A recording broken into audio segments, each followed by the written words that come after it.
يا جماعه ممكن اقول لكم حاجه؟ انا مفيش حد قطعت علاقتي بيه في حياتي ومش وجع قلبي. مفيش حد كان في بيني وبينه في يوم عيش وملح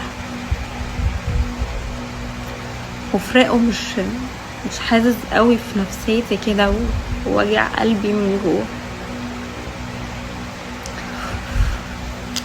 مش عايزه اعيط بس الموضوع ده بيتعبني قوي بجد.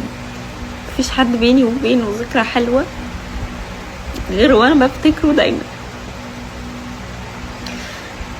نقعد نقول مش فارقين معانا بس لما بتيجي حاجه كده تفكرنا بيهم او مناسبه او عيد او اي حاجه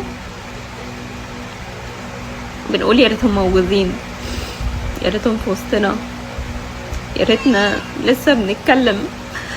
تقدروا تسموني براحتكم العيوط، انا ما عنديش اي مشكله خالص. بجد بجد انا الدي ام عندي مقلوب من امبارح، يعني ما كنتش عارفه ان انتوا بتحبوني قوي كده بجد وان انا فارقه لكم للدرجه دي يعني.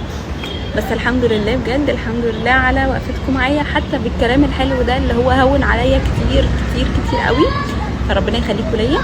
وعايزه اقول لكم حاجه تاني، ان انا ورايا جيش في ظهري، والله العظيم ورايا جيش في ظهري بيحبني وبيخاف عليا ويبقى خايف ان انا ازعل كده او اتضايق او يحصل لي حاجه.